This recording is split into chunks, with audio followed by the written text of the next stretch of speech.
Hello, ladies and gentlemen, it's Mike here at Game From Scratch, and it's been about 6 months since the MacBook Pro, the M1 powered machines were released, and there was a lot in those machines to appeal to game developers. Myself included, I've picked one up, and for the last half a year, I've been doing common game development tasks on both my Windows powered machine and my M1 powered MacBook Pro. And what I'm going to do in this video is try to answer the question, should I get an M1 MacBook Pro for game development? And first things first, I'm talking about if this is your primary machine. If you've got the means to pick up two, trust me, it's a great machine and it fills certain niches amazingly well. You will not go wrong there. But if you can only get one machine, you've only got the budget to have one primary machine because all of these things are expensive, should you pick up a MacBook Pro for game development? And for the vast majority of you, I'm gonna ruin the video right up front. The answer is no. Windows makes sense for probably 90 to 95% of game developers out there. However, for people in that 5 to 10% category, there is a great argument to be made to pick up a MacBook Pro. And we're gonna go through those first. So the reasons why you might want to get an M1 powered MacBook Pro, and this is very specific to the M1 because some of the faults are also around the M1 chip. So first off, if you are primarily developing for the Apple platform, so if you're making iOS or iPad games as your primary task, well, then it makes a lot of sense. You're going to need a Mac at some point in that process anyways to sign and deploy your application. So yeah, if you're just making iOS apps, hey, it makes a lot of sense to develop on a Mac. It makes more sense to develop on a Mac, in fact.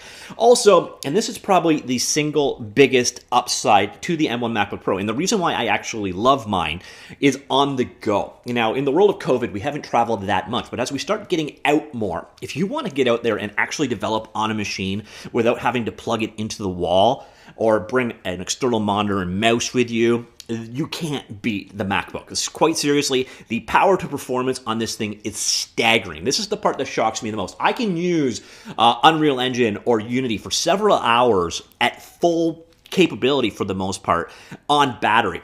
And in the world of Windows, when you want to go out and about, you either are plugged into the wall, you're getting 45 minutes of battery life, or your performance sucks. Sometimes a combination of all three of those things. Meanwhile, your machine is screeching so that everyone around you is looking at you going, what the hell is your machine doing? That is not the case on the MacBook Pro. You can actually run this thing at basically full power for hours at a time without it getting overly loud and killing your battery. That is unique to these machines. Nothing in the Windows world comes close to this power performance kind of ratio there. So if development on the go is your primary concern, you're not going to beat the MacBook Pro. Quite hands down, it wins this category. The other aspect of this too is the experience of working on the keyboard and the trackpad. You also can't beat that. I would never fathom, wouldn't even consider doing something like Photoshop work or working in Blender or navigating in a game engine or video editing using a trackpad on Windows. I would rather cut off my fingers. I need an external mouse when working in a Windows environment. With a Mac, I actually find working with an external mouse sucks. They're scaling. Something about the way external mice work in Mac OS is just infuriating, but the touchpad experience is unparalleled. So if you literally want a laptop, you open up, use it as it is without needing to plug accessories into it, without having to plug power into it, without having to have an external mouse. If you literally want to have it working on your lap, on an airplane, for example, you're not going to beat the experience of a MacBook Pro. So that is one of the huge reasons to get one. The other thing is, and this video is being recorded on my MacBook Pro. I have a choice between this or my Razer Blade Pro, and quite frankly, you can't Razer Blade Advanced. You can't compare the two. The video encoding speeds, the editing process, all of that stuff, especially in laptop mode, staggeringly good on a Mac. So they've just nailed video encoding, the dedicated encoder-decoder stuff on the M1 chip just seems to just nail video editing tasks. So if you're looking for a machine primarily for video editing, which is actually the reason why I picked this up, you will not regret it. So if your primary job is to do that kind of stuff, well, that would make sense. Another area is, and this is a strength and a very big weakness when it comes to the Mac.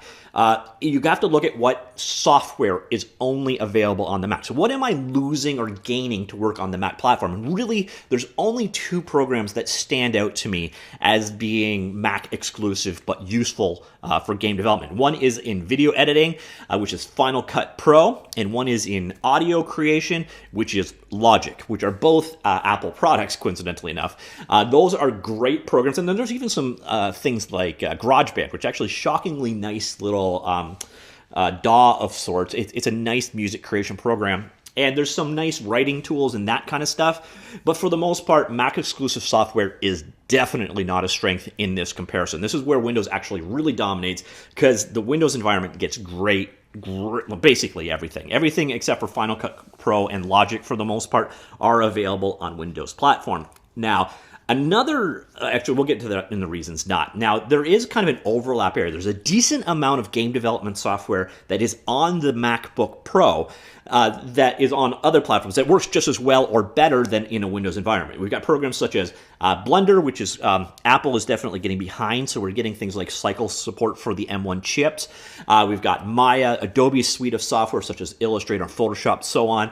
We've got Unity Game Engine, Unreal, Godot. Most of your open source projects such as like Inkscape or GIMP, they're all available and run great on a Mac. So if you're staying directly in that environment, you've got a good selection of software. You could use Blender and Maya for all your 3D work, or Houdini.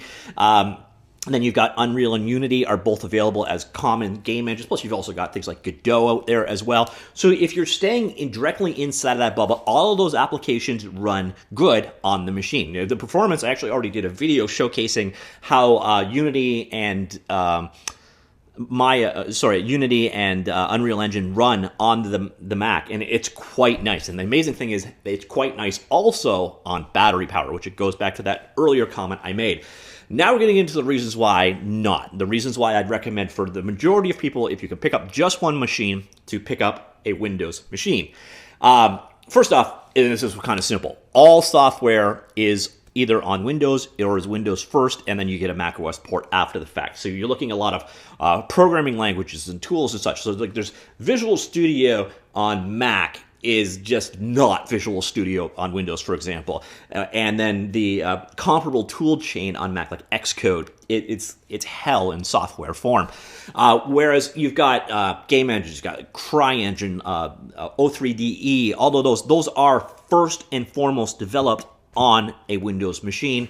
And several tools I've run into are Windows only. Basically, you know it will be supported on Windows if it's a large project, but you don't know that that is the case on the Mac.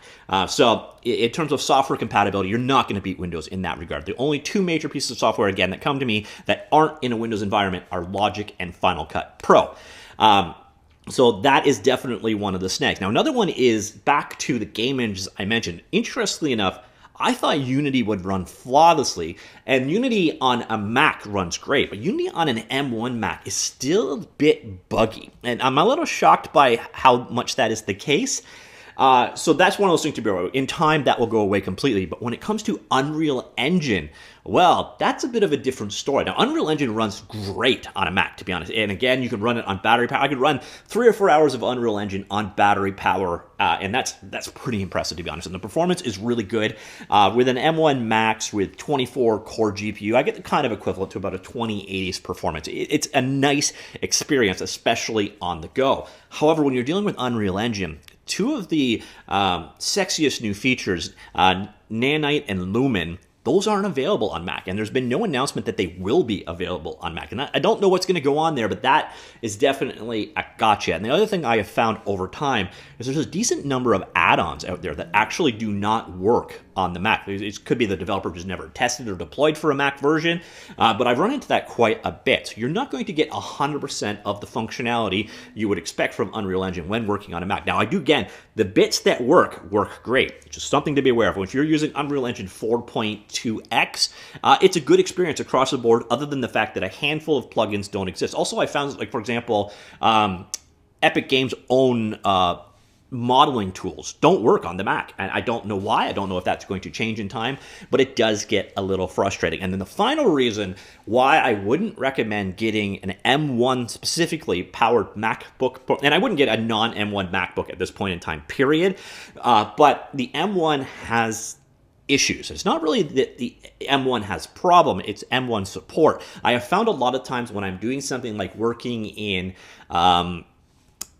Node, where I've got these dependent tool chains, a lot of these pieces of software that you depend on, you know, if you've ever done any Node development, you know, every library brings in another library, brings in another library, brings in another library, and one of those libraries may not have an ARM64 version. And I'm finding that almost every single time I do things. You either need to set up a special command line using the Rosetta compatibility layer, or your tool chain is so often going to break, which is kind of funny because I tried to get into some of the machine learning stuff, trying to get it up and running, and that's a Python-based tool chain.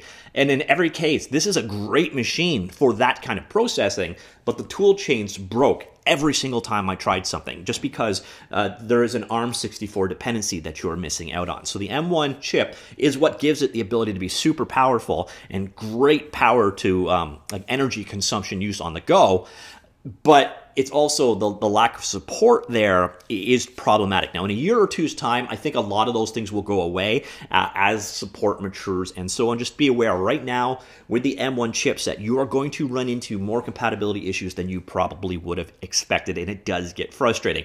And another aspect of that M1 chipset that really kind of takes away one of the big advantages that a MacBook Pro used to have, there's no more boot camp. And when you're dealing with parallels, it can only run the ARM version of Windows. So if you had an Intel-based Mac in the past, you used to be able to boot into Windows and do Windows stuff. Or you could load up like Parallels virtual machine and run things that way. It was a nice backup for all of those things that wouldn't work. Well, when you're talking with the M1 chip, you can no longer boot into a version of Windows. And when you're running it on Parallels, which is like a virtual machine level environment, you can only run the ARM 64-bit version of Windows. And you're running it through kind of like a developer back channel to start with.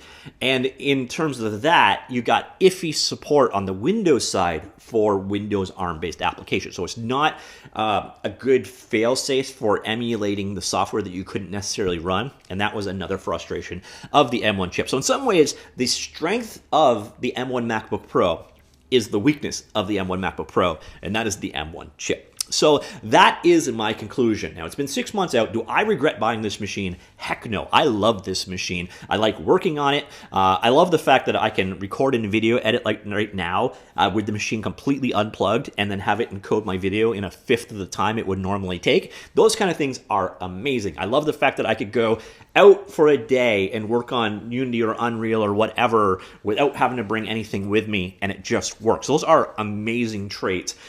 However, I also find myself hitting these roadblocks that if I did not have a Windows machine as a as a complement to it, I would just hit a roadblock. And if you can only have one machine for game development, that is why, unless you are very specifically developing for Mac platforms or you are staying 100% in a supported ecosystem, I highly recommend you pick up the Windows machine instead. Hopefully that was useful to some of you. Hopefully that was as impartial as I could make it. Those are my experiences over the last 6 months. I really like the machine. I recommend the machine for people doing certain tasks, but I don't recommend it to everyone for the reasons given in this video. Hopefully that was useful. I will talk to you all later. Goodbye.